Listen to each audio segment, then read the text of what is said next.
Hello, welcome to Gardener's World. The other week I wanted to cut this, but it was too wet. But now it's dry enough and the scythe is doing a fairly good job. I'll clear this away and then run the mower over it, and it will become a lawn again for the rest of the summer. But of course, all this is geared towards a really good display of bulbs, and I'm going to add perennial wildflowers later on next year.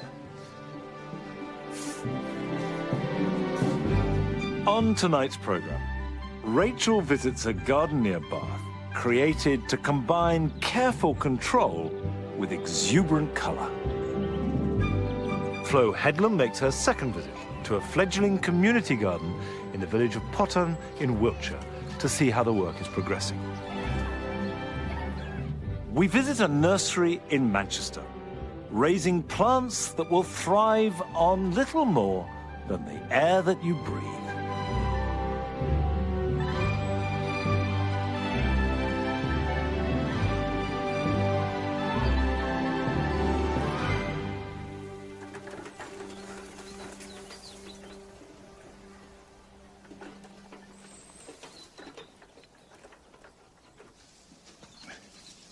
Now, there's going to be quite a lot of material from the cricket pitch and the other bits of long grass we have, but it will all compost.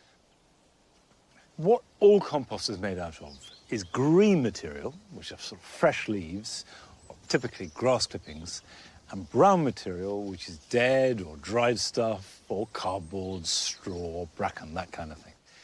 The green material is relatively high in nitrogen, and the brown material is very high in carbon.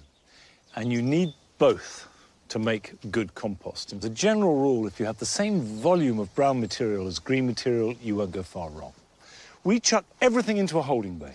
Whatever comes from the kitchen or the garden, as long as it hasn't been cooked, doesn't involve fat or meat. And the reason for that is because that attracts rodents. Once a week, that is chopped up. Now, you can do it by mowing, you can use a shredder, you can just chop it with an old axe or something, but the more you can chop it up, the better it is. And that comes into this, the first bay. And you can see here, if I open that out, it's hot. It's really heating up. In fact, it's too hot to put my hand in. And that steam coming out is entirely generated by the digestive systems of bacteria. That, when it's full, gets turned into here. And now it's cooled down quite a lot. It's still not ready, but it's looking recognizably like compost. And by turning it, we're adding oxygen, and that regenerates the bacterial activity. It comes into this bay, and this was a bit wet, so I've covered it with old cardboard. And as I move it, there's a lot of scurrying activity from woodlice, beetles, brownlings. You don't have to add them. They appear from nowhere. When this is full, it goes into this bay, and this really is 100% ready for delivery. And when it's ready, you can handle it. It smells nice, just faintly over woodland floor. It's clean, it's appetizing, and it's just packed with goodness for the garden. That goodness is largely bacterial and fungal. It's not so much a feed as a life giver. It regenerates the soil. Now, this system is quite large. We have these big bays as a big quantity. But in principle, you can do it in a small garden with small containers.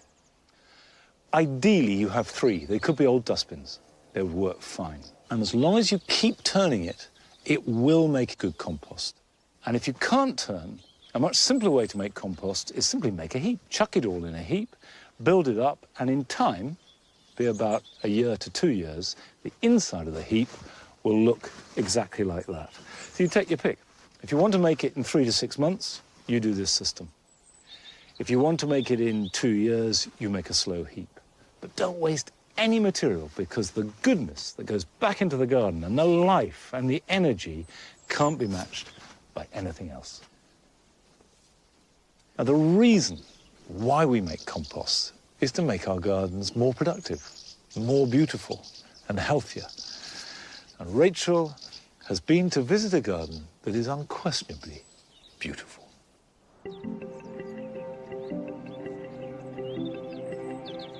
It all starts with colour for Jenny Woodall, a former fashion buyer who swapped A-line skirts and seasonal styles for agapanthus and salvia, and created a beautiful garden at her home in Bradford on Avon. Built in a walled setting, this formal townhouse garden is a riot of colour, with symmetry at its heart.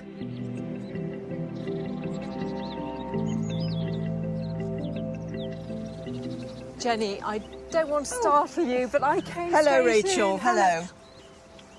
I can see why you're so busy. It's hardly what I would call a low-maintenance garden, is it? No. No weeds, lots of symmetry, lots of standing to attention, control freakery. Shipshape and bristle fashion. Absolutely. If you move, you might get snipped. Jen has developed a garden with a very formal framework, but it's the planting within the borders that really catches the eye. I get the feeling, Jenny, that this is what it's all about for you, is painting these colours across the garden. It's so beautiful. Perennials. Ah, perennial lady. I'm a perennial lady, and that's what I always go for. And I suppose perhaps the other thing is that my starting point is always colour. And I always used to like the pinks had to be a bluey pink so that they all melded together. But now I'm learning that perhaps I'd like something shouting. Two plants next door to each other that shout. And they cause you to wake up and, oh, fantastic, shock. And you've got that here, because you've got things like this lovely soft pink of the phlox, and then the Rebecca's like, wow, you know, this bright, strong yellow, and then the Thalictrum all hazy and mauve and very soft again. And you've got the Steepa gigantea, which is sort of a veil. Waving around and yes, light, airy movement, yeah.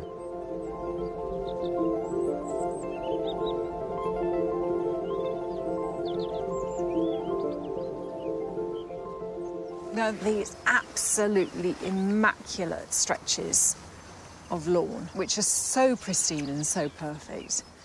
I'm almost afraid to walk on them. I feel I want to hover. Well, again, it's my control freakery. I like to look out on an absolutely straight line, and then I like my planting to be soft, to be a complete contrast. Apart from the fact that actually it's very, very easy to keep with the shears, because the shears just glide along the metal edging. Yes. And you don't start causing a wiggly line. That's one of my favourite jobs, actually, edging the lawn. Yes. I remember doing that with my dad when I was little. It was one of my jobs Yes, that he absolutely. gave me. Well, when you're standing here, actually, you see the shape of the beds you've created, and if you were to take that side and flip it over on top, you'd have the same plants in the same place. Yes, in the same place, yes. This way of using symmetry and mirroring the planting along a pair of borders is a very tried and tested technique. They're not very deep borders, but it just works brilliantly. I love this pergola, not only because it's given you some height in this sort of framework, but you've got these lovely little gaps through, so you've got individual snapshots, pictures as you walk around the garden. It's beautiful. Well, I try to create atmosphere, and that's enticing you to go round the path and go and have a look at whatever's happening over there. I mean, it's working because I'm drawn. I want to go down there, have a look. Right.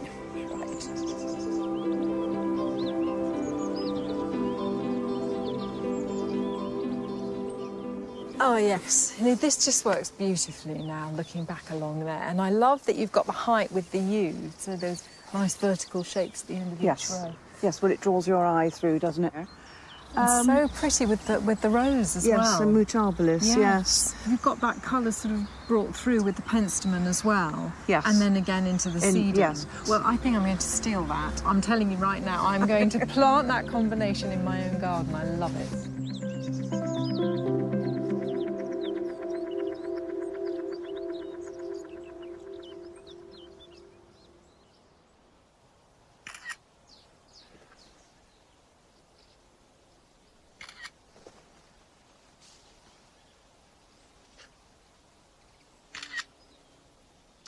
There's no question that that relationship between really tightly controlled structure with symmetry and balance, and then exuberant free planting within it, can be very successful indeed.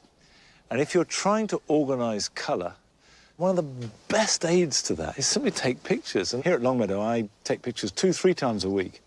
And come next January, February, when I'm thinking about plants and seeds and how I'm going to plant, I go through all the pictures at different times a year and work on them, and actually go back 10, 15 years. It's so useful.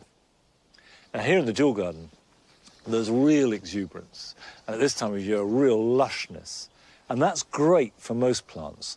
However, succulents hate it. So, if I want to grow succulents, and I do, I have to create special conditions for them. Come on, go on. Go on, go on, go on. Go on, go on. Chip, chip, chip, chip.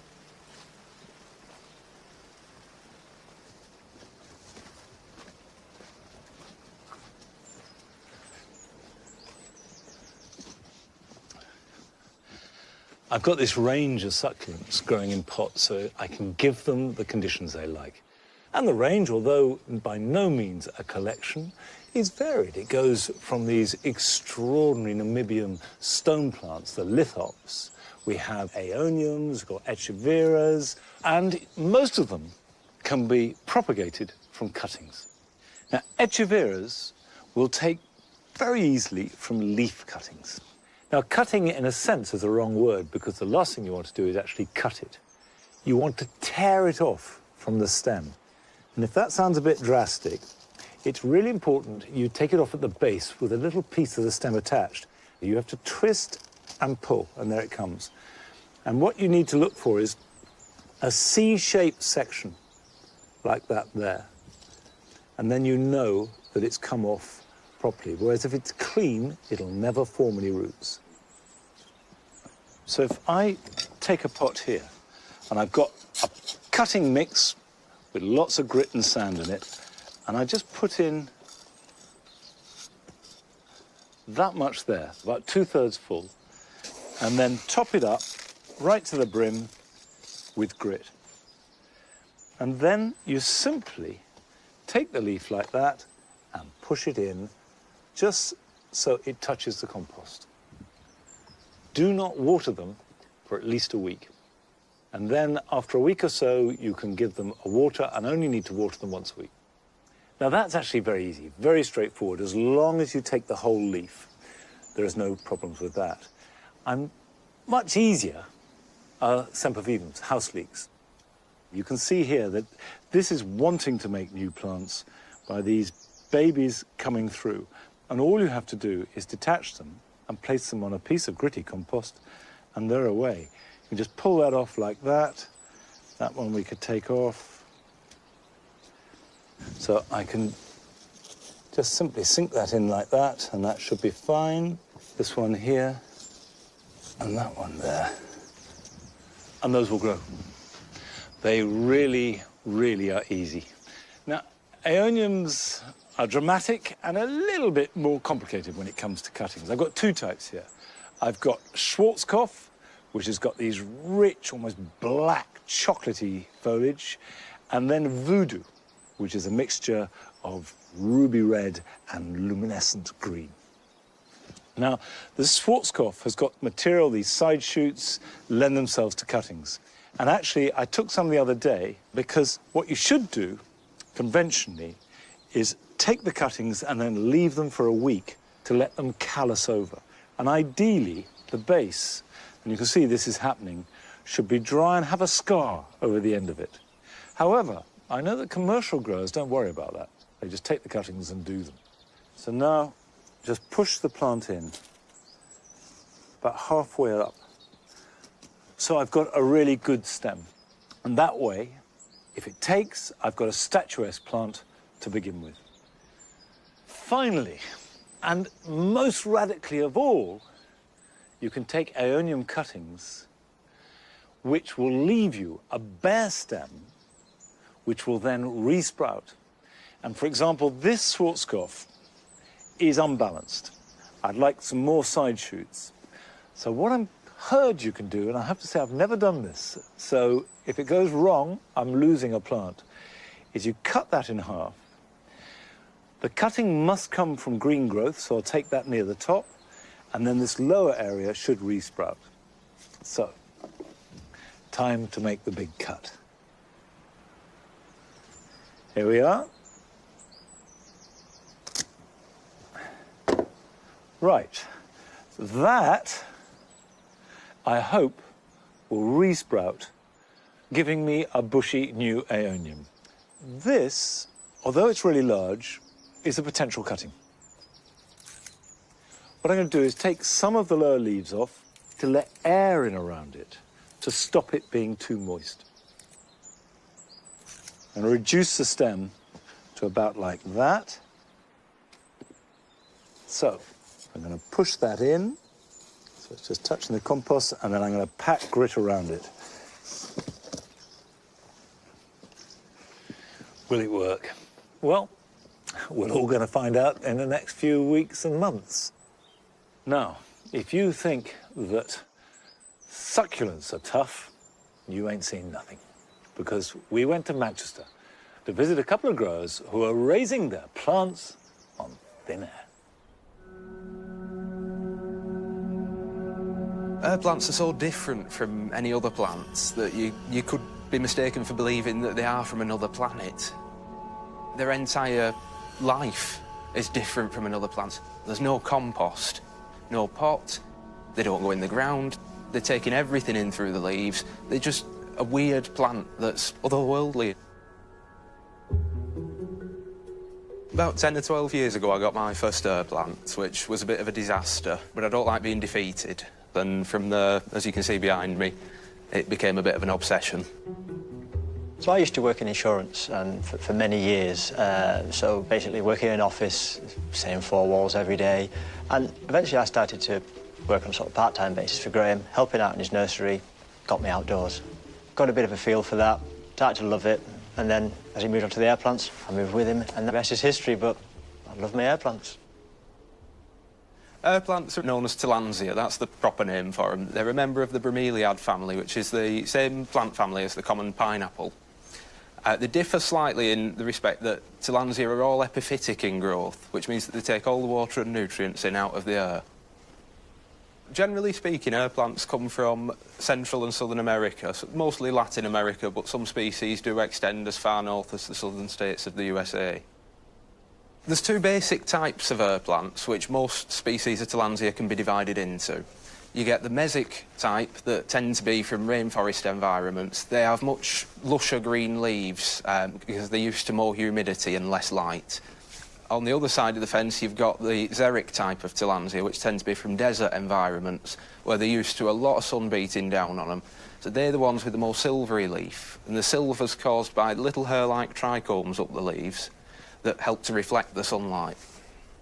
Unlike most plants, Tillandsia use a specialised form of photosynthesis that's known as crassulacean acid metabolism. What that effectively means is that the plants hold the breath all day.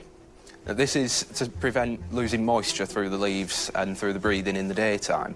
So while the nighttime temperatures are much cooler, that's when they choose to do all their breathing. As a result of that, Tillandsia are one of the few plants that never breathe out carbon dioxide. This is one of my favourite herb plants, Tillandsia usneoides, better known as Spanish moss or old man's beard.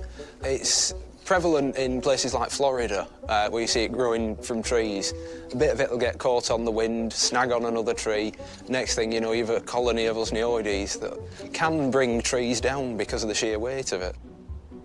This is Tillandsia albida. This is one of my favourites in the nursery. The reason I love it is, one, for its structure and its form, but also it sort of pups up for fun. It has lots of babies, and around the nursery I find tiny little babies as they've fallen off. And I pick them up and put them on these trays and they grow, and eventually, one of our beauties, about 10 years old. This is Tillandsia ionantha Mexico. It's one of the easiest plants to grow. Anything with ionantha in the name means it's pretty near bulletproof as plants go. You get that nice red colour which contrasts fantastically with the purple flowers. Air plants flower, but not many have fragrance. Now this one, Crocata copperpenny, absolutely beautiful fragrance. Makes it one of my favourites in the nursery. And when this one is in flower, quite often on a nice sunny day, you can smell it throughout the greenhouse. Keeping air plants at home is actually really easy and probably one of the easiest house plants you could have. They don't need an awful lot of care. They will stand a bit of neglect, and they'll always tell you if they need a bit more water, because you might get a bit of brown at the end of the leaves, or the leaves might start to curl in themselves. So they're telling you that they need a little bit more water. You can use a spray bottle and just mist the plant perhaps once a week. And it could also, say perhaps you've got your air plant in a terrarium and you don't want to get that bowl wet, whatever, take the plant out, put it in a bowl of water for about an hour, let it soak up what it wants, then let it drain out thoroughly and bob it back in your bowl, and there you are. Use perhaps bottled water or rainwater, because you want to watch out for hard water, because that can actually damage the plants because of the metals in the water. Air plants can be put literally anywhere in your house, but as long as they get some natural light. But what they don't want is the full direct sunlight. That can actually damage and scorch the plants. If you were to put an air plant in compost or any kind of soil or whatever, because that's damp and wet, what will happen is the air plant itself will start to rot, and it will unfortunately kill the air plant. So it wants to be sat in a dry environment. We feed all our plants once a month. We use a foliar feed, which means that the feed is in contact with the leaf of the plant. It's important with an air plant feed to make sure that you get the right kind of feed.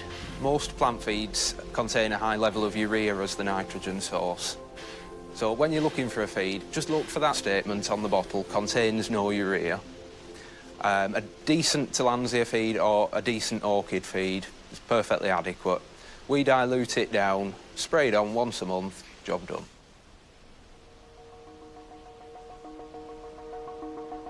People grow air plants in all sorts of weird and wonderful ways. A lot of people still use terrariums, glass bowl with a bit of gravel in the bottom and some air plants. Other people will attach them to bogwood. We've even had people make mirror frames out of them to hang in the bathroom. So they're really versatile plants, and they're really limited only by your imagination. When I look at the air plants, especially the ones we have here, I think they just give you so much joy. We get a lot of customers saying what's the joy they bring to them as well, and how much fun the plants are. So they always give you a smile.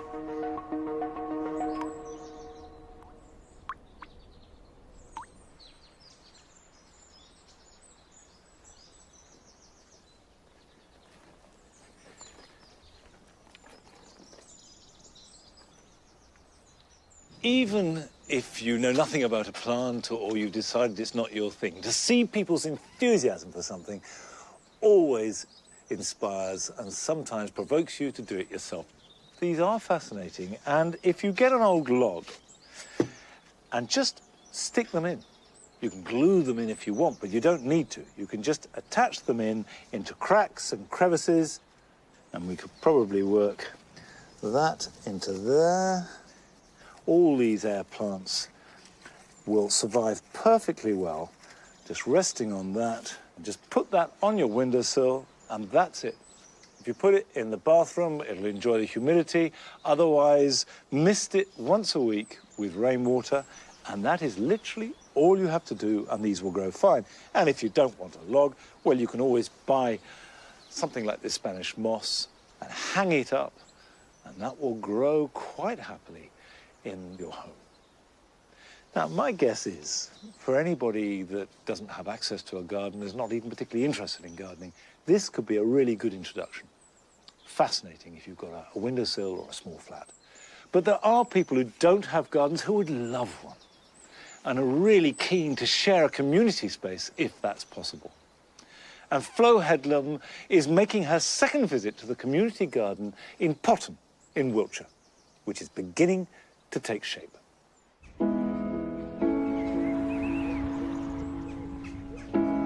It's been a month since Joe and I first visited the community garden here in Potton. It's a typical village made up of a mix of properties big and small, a local pub, but nowhere just to hang out with your neighbours. Except for a wonderful secret garden hidden up that alley. When we first came here last month, there was an unloved plot with no real reason to spend any time here. But galvanised by local youth worker Steve Dewar, the people of the village wanted to transform this space into something they can all use. Last month, Joe worked with Steve to come up with the design to give a real heart to the garden. And having been involved with community projects before, I'm back here to offer support, advice and encouragement to help keep momentum going on this project. Oh, wow. So from the last time to now, you've got the path down, and it's great because you've got direction coming in and you've got the central space.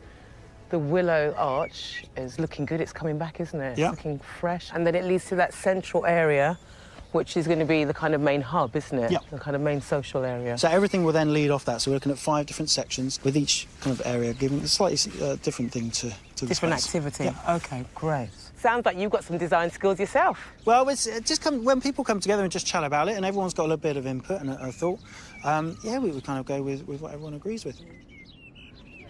What's the journey been like with the garden? The biggest challenge is always people. Yeah. The joys of working with people and different expectations, and everyone's got a view. Logistics probably is the second challenge because of the narrow access that we have and trying to move equipment through. Yeah, the path was the biggest logistical problem that we've had. Now that's been done. And I think thirdly is just communication. You can only communicate with people when you've made that contact. And so we're just looking at how actually we make that contact with people that we've not had contact with before across the village, but also the wider area, and then just maintaining it. It's tough. It's not easy. Oh, you take some flack for it because people have different views. Yeah. But it's the nature of the job that I'm in is actually I enjoy working with people. Good. To actually bring people together, to build a community, to face those challenges together. You know, if life was easy, it would be a bit boring. This isn't easy, and it's definitely not boring. Well, there's no chance of getting bored when I'm around. There's planting to be done. One of the driving forces behind this community garden is teaching children about the local bugs and birds. So I brought along Stephen Davis from the local Wildlife Trust. Why is it important to have a wildlife area, do you think? Well, it's absolutely wonderful for children in particular. They have a wonderful connection with the natural world. They're very, very observant. I mean, Will here has just found about 15 beetle larvae and he's wandering around like this, showing them to everybody. So there's a very natural interest in the natural world. Mel, you're the head teacher at the local primary school. Why is it important for you to have wildlife areas? Because it's bringing, isn't it, learning to life. So I think, you know, I'm not saying a library's not engaging, but Will up here learning about the real world in a real environment, he'll remember this a lot more, won't he, than reading it in print. And hopefully this will really excite him to go back to the library and to find out more. So it's a fantastic teaching space. Yeah, absolutely. What's good to plant? It's good to plant a diversity of plants, so some that have sort of very open, flat surfaces, so the nectaries are very close to the top of the flower. Right. Some with, you know, long tubes. So you get a diversity of insects which have long tongues, small tongues, and they can reach down and get that nectar. And in doing that, they interact with the pollen and they take the pollen away to another flower and provide that fertilisation of the flower. Stephen's recommended lots of plants that pollinators love, and I can't help but get involved. This is my favourite bit. It'd be nice to have the Becky sort of curving curve, so yeah. So I'm so happy that the local gardening club have popped in. Spades at the ready. We've got loads of plants here, loads of plants, and I think once we've got everything in place and we've got a sense of where we're going to plant everything, it's going to look fantastic. We've got instant colour, we've got the beautiful Rubina bonariensis, we've got the lovely Rebecca, that colour is just stunning. It's exciting because it's looking like a garden now. Isn't it great to see the kids getting all mucky in the garden? While Steve starts planting up a more shady spot, some other children are getting into building bug hotels. Right, guys, we just want to use as many different materials as we can because it will just attract as many insects as possible into our gardens.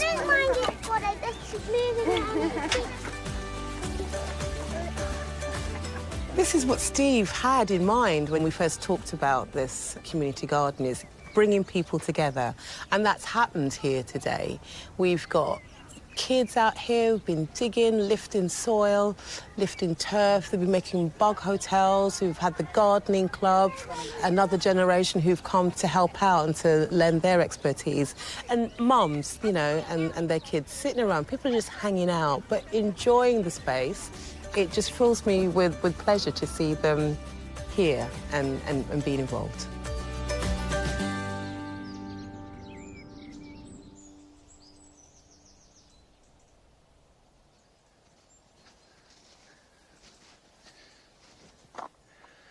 I've been involved in a few community projects like that myself, and I do know they take a while to build momentum, but once it's there, they get a life of their own, and something special really can happen. And we will be going back for another visit in a few weeks' time. Now, still to come on tonight's programme, Adam Frost visits Hyde Hall and sees the new vegetable garden that they've created there over the last year. Let's see what it's like. Wow, that's like really... It's amazing. Bang. But first, it's time for Topiary Nigel to have his annual trim. So, Nigel, you've got to stay and be the model. You can see it's made out of yew, Taxus baccata. I planted it 3 years ago. Plenty of growth, you can see. Lots of good growth on it, so I need to cut it back. Good boy. Come here, come here. I want to... Not you, because it's not a Nelly picture. Right, stay there. So you can just take a bit more off, Nigel.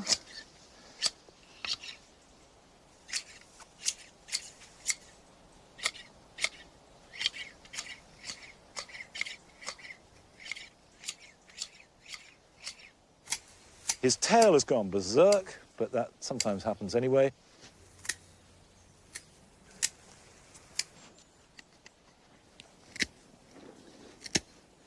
I think that's as far as I can take it for the moment.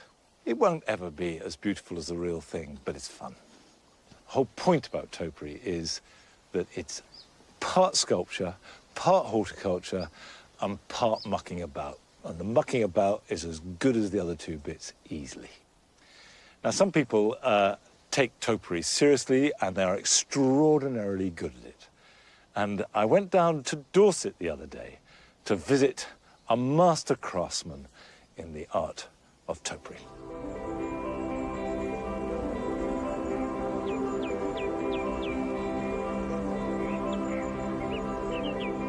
Jake Hobson is not only an expert sculptor of plants, but he's also studied extensively in Japan. And the Japanese take the training and pruning of plants very seriously indeed. So it seems to me that that combination, although I don't want to make a specifically Japanese garden, is something that I can learn an awful lot from. Jake's style of topiary, often referred to as cloud pruning, is a technique that's used to create these elegant and fluid shapes. And they are a far cry from the rigid and formal topiary that we've come to associate with our gardens. Hello, Jake. Hello. It's nice to see you in action. Very good. How you doing? So one of the things that I noticed on my only visit to Japan was that in all the time I was there, I never once saw a garden tree that wasn't clipped or topiarized or trained in some way. Exactly, they're always perfect. Yeah. Right. Yeah. So is that the basis of your style and what you do? That's the origin of my style, yeah. I mean, since I came back to England 15 years ago, I've kind of merged what I was excited by in Japan and what I'm excited by in England. The culture of clip box is European, but the Japanese way of not making it a formal row of perfect shapes, but a natural, sort of evoking hillsides or clouds or forests or mountains. And I've kind of developed a term of organic topiary to describe a little bit of Japanese, a little bit of formal topiary, a little bit of sort of European style, but it's a more natural, organic feel. So I'm inspired by nature. Okay, so it's a hybrid, but a very cultured one. Very, very cultured and very Japanese. You know, I've always got Japan ringing in the back of my head. I like this sort of talk. This is good. So in practical terms, you've got these series of box plants. Yeah. Looking lovely and healthy. I'm deeply envious of you. What are you looking for? What are you trying to achieve as you cut? Is there a particular approach you need to it? Yeah, I'm after a sort of, well, a continuity, a sort of regularity going over the whole thing. And if it's this kind of shape, this kind of rounded shape, I think about that shape as I'm doing it. And I think about how a shape isn't just one-dimensional, but it goes over it the whole way around, so I follow it like that. And I can't help but notice you're using your shears upside down. Yeah, absolutely, because I'm going over the circle like that. If I was up against a hedge, I'd have it like that to go straight with that. If you can't use box, if you have to look for alternatives, what do you recommend? Well, nothing does box like box. And I think the idea is we've got to get box out of our minds. Right. And then there's loads of other things. Favourites of mine are small-leafed evergreens like Wiltshire latifolia is a very good one, Osmanthus burke-woodii, things like that. They tend to be bigger. You know, they're shrubs and small trees rather than what we think of as a smaller plant. But, you know, a box would get to 20 feet if you had 100 years spare. Yeah. Well, it's good to have some alternatives to box that will thrive in my garden in Herefordshire. And I've asked Jake to show me some of the tricks of his trade on his cloud-pruned Wiltshire. What are particularly the virtues of Wiltshire? It's small-leafed, relatively. It's not as small as a box plant, but it's smaller than many plants, which means it's tidy and tight, and you can work on quite a small scale. Yeah. It is dense, and it's a pretty nice colour. It's a good green. And healthy? Very healthy, yeah. They're a Mediterranean plant.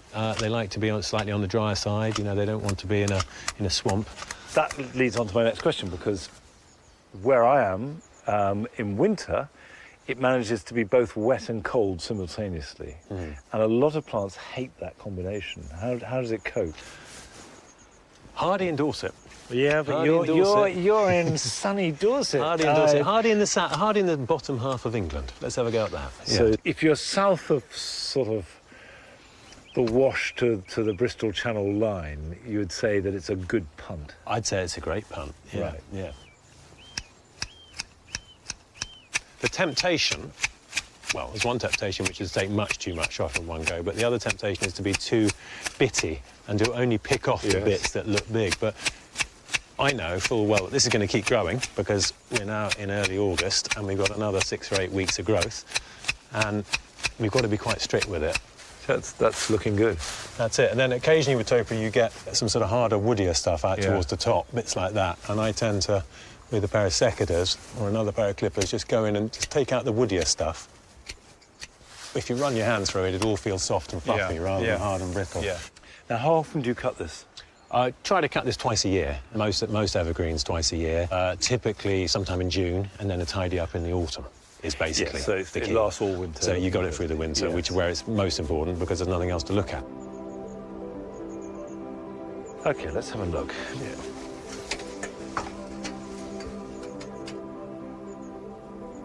For a lot of people, cloud pruning, and just the very nature of clouds, is that they come in and then they billow, rather than these clearly defined tiers that you're creating. Yes, I mean, there's two different approaches, and you can do this kind of continuous thing, like you said, but I like the look where you've got definite branches and definite black space between each branch. So the size, the shape, the proportion of that space is every bit as important as the more solid shapes above and below it. Exactly, it defines them.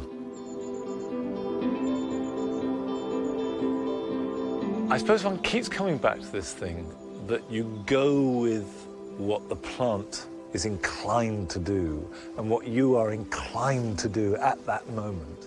Yeah, that's the thing, and it always changes from there. You know, what looks and feels right for you this year might not be the same next year.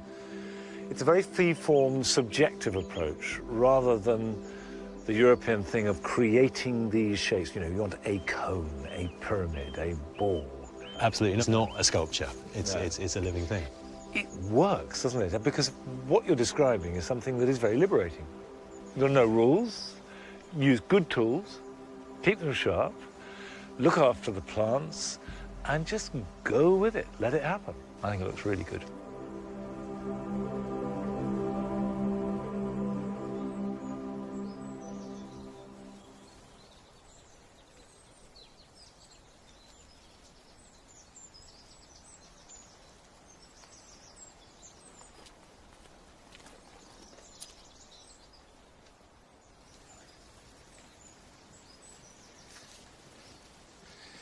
Sometimes plants will form a kind of topiary without any clipping at all.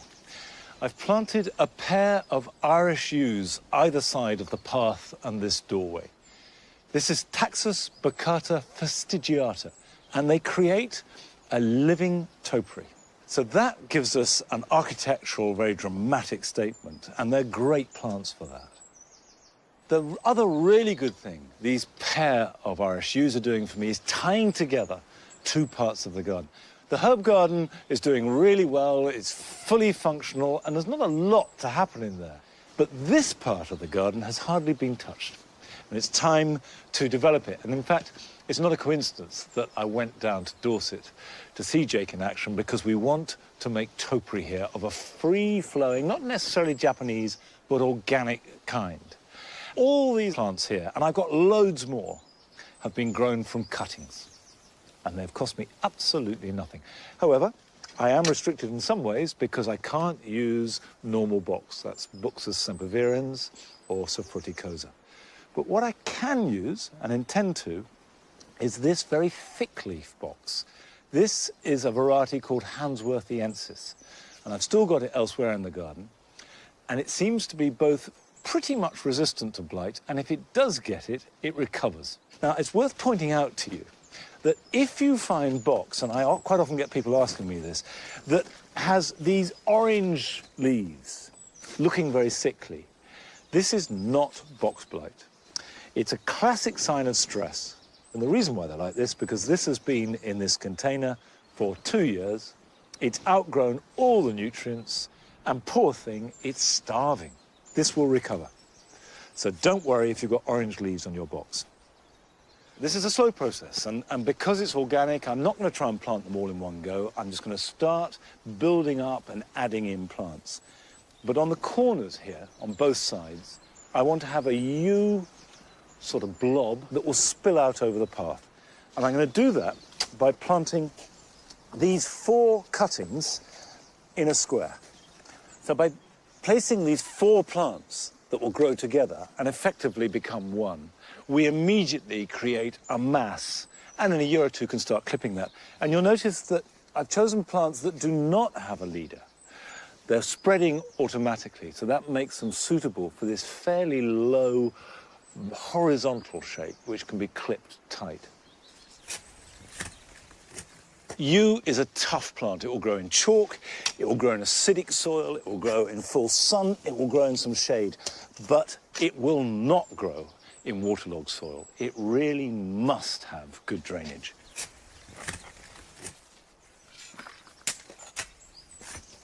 Right, that's not too bad, but I'm going to add a bucket load of grit because you can never have too much. And I'm just going to spread that on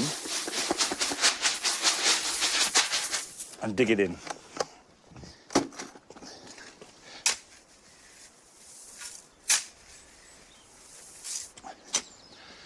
Right, we can plant. Now, I have got some mycorrhizal powder, which is always worth adding if you're planting any tree or shrub, because it will speed up the relationship between the mycorrhizae fungi in the soil and the plants that will feed it with sugars. And for the plant to get established, this really, really helps.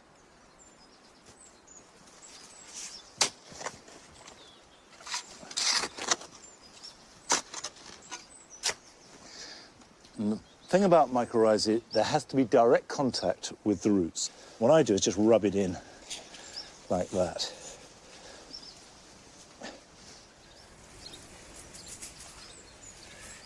And that goes like that.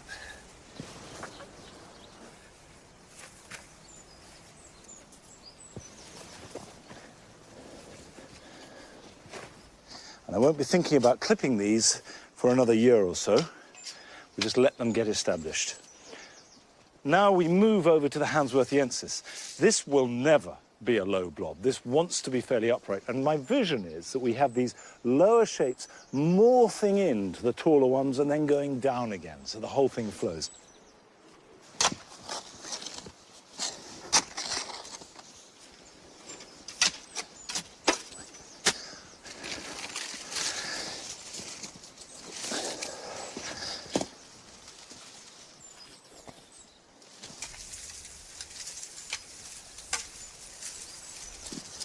You'll notice that for both the yew and the box, I haven't added any compost or manure or soil improver underneath them. And that's for a reason, because if you do that in a planting hole, it encourages the roots to stay in the planting hole. It's just simply much nicer in there than it is out in the soil. And for a healthy plant, it has got to get out into the soil, whatever that soil is like.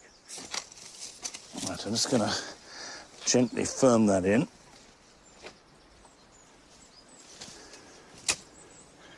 Well, that is a modest beginning to something that will take weeks, even months, to be planted and developed.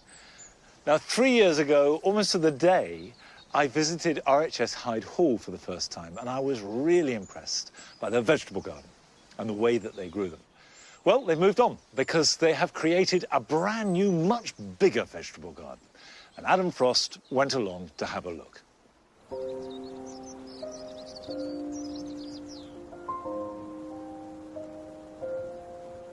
You know, over the last couple of years, I've been lucky enough to work with a team here at Hyde Hall, helping design different parts of this garden.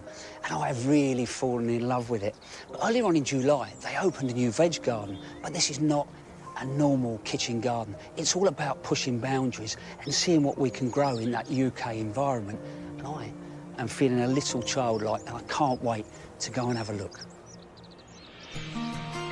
RHS Hyde Hall in Essex is situated in one of the driest parts of the country. And the new fruit and vegetable garden aims to experiment growing edibles from all around the world. For a vegetable garden, it's an unusual circular design, divided into 4 quarters, each planted with edibles. You've got North America, South America, Asia, Europe, and the Middle East.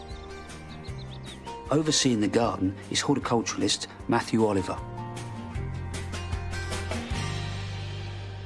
Well, here we are, mate, in Europe, which is a place I suppose most people will recognise what you're growing here. I mean, this could be a herbaceous border, couldn't it? Yeah, a lot of these sort of garden plants, if you like, but lots of edible petals as well, which are really fashionable at the moment. Yeah, so, I mean, something like this borage, which is an annual, but the flower's absolutely stunning, isn't it? Yeah, a lot of people don't really realise that you can eat the petals, just peel them off, decorate salads, use them in drinks, those kind of things. Yeah, I mean, I've seen them set in ice cubes, you know, and dropped into a drink. But, I mean, Europe just doesn't stop at the obvious, does it? There is more interesting bits and pieces. Yeah, we've got a few different unusuals in here.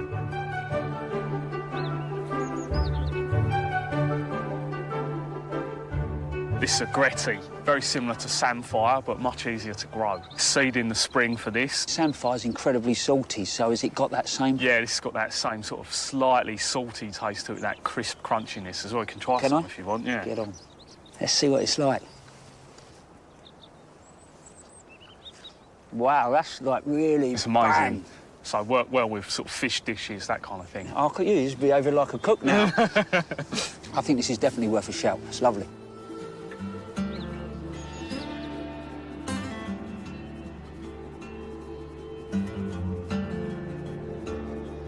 These are plants, you know, you really do recognise from North America, aren't they?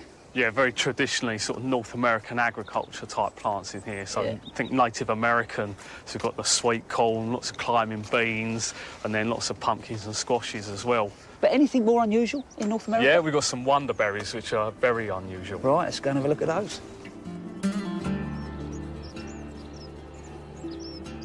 Just by looking at it, you can tell that it's related to deadly nightshades, but this one is edible. Which sort of would instantly scare the life out of me. So that makes the point, you know, at home, this is a weed, really, in a sense, so do not go into the garden and just eat it. This has been bred, obviously, to eat. Yeah, this is a hybrid one, and the berries on these are edible, but they have to be ripe first, so don't eat them green either. Once they lose their shine a little bit, that's when they're ripe, and then brilliant in sort of pies, tarts, jams, that kind of stuff. Fantastic.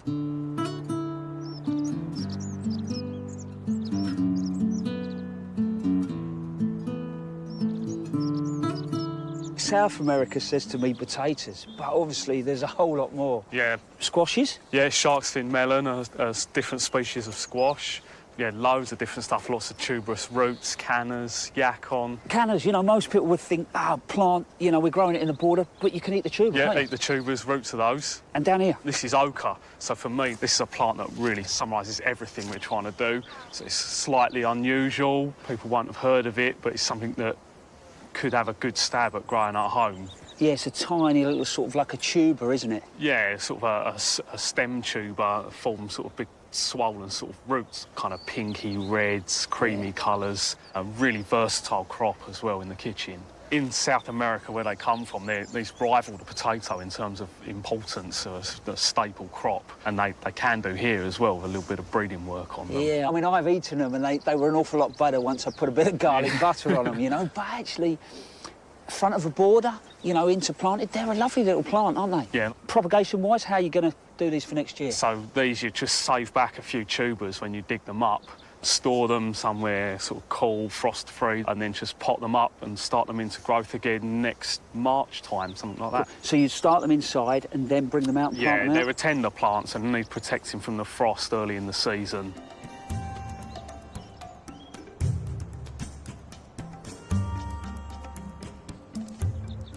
The Asian continent is incredible, isn't it? It's definitely, in terms of range of plants, the most diverse area. I've just gone and bought this plant, and these I find absolutely fascinating. It's an Egyptian onion. Yes, or otherwise known as a walking onion. Yeah. They're one of the more unusual plants in the garden. It forms these sort of tiny bulbils on the top of the stems that then fall over, touch the ground, take root, and then begin to march their way across the garden. That's, for me, is just absolutely fantastic.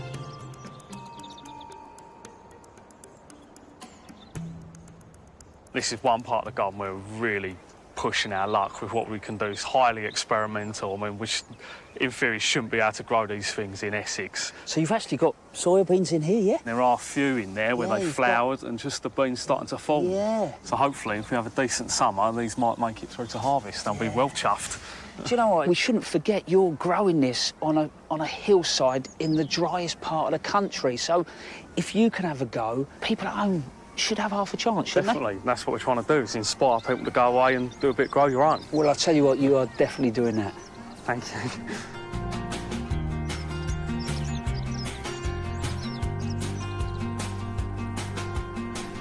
I've had a really wonderful day, and this garden is absolutely packed full of ideas. But it makes you realise that ultimately what we eat and what we put on our tables is driven by our supermarkets, and that there proves that there is so much out there that we can grow that's edible. And if you grow your own, why not just push it a little bit more?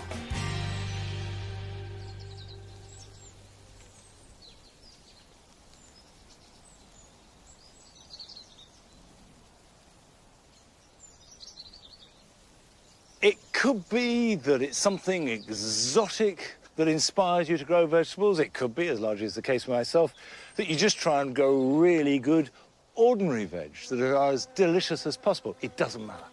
What matters is that you give it a go. Try and grow something you can take into the kitchen and enjoy, whatever that might be.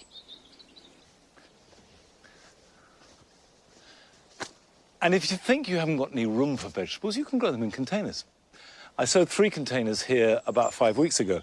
One of carrots, another of a mixture called mesclun, and the other of a combination of red and green salad bowl. The carrots need thinning. The mesclun has got a little bit of flea beetle action. Those are round holes you get, but perfectly edible. And the germination on the lettuce is a little bit thin, but that's the reality of growing vegetables. It's never perfect, but it's always a good thing to do. Now, these need thinning simply by pulling them out. When you thin carrots, there is always a danger of attracting carrot fly because they can smell from up to half a mile away. But at this time of year, the cycle of a fly means that it's not too much of a problem. So we're just, at random, gently pulling out the roots so those that remain will grow bigger. Well, this is a small job, but a good one. And here are some more for this weekend.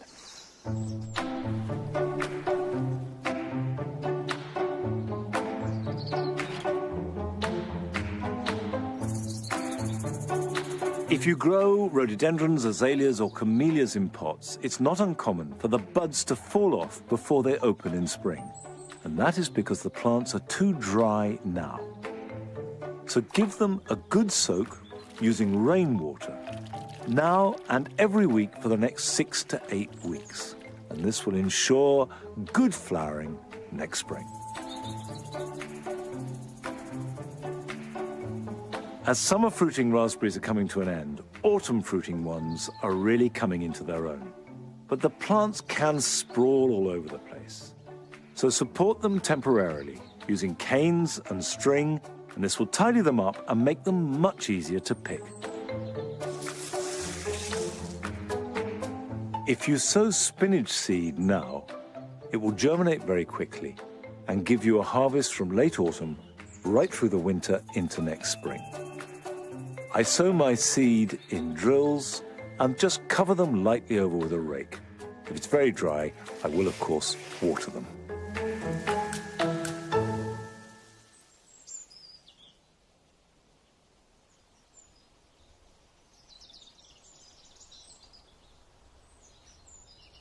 I planted this banana, this is the Insete ventricosum, in a slightly odd place this year. It can't be properly enjoyed from the main drag in the jewel garden, but you come around the corner and here it is. It's very resplendent. And all you have to do is just prune off any of the more ragged branches. If you get a knife, it cuts very easily and it tidies it up. And it's enjoyed our summer weather. It's had enough sun, it's had enough water. I haven't watered it once. And even if for us humans it hasn't felt like the most brilliant of summers, obviously in banana terms it hasn't done badly at all.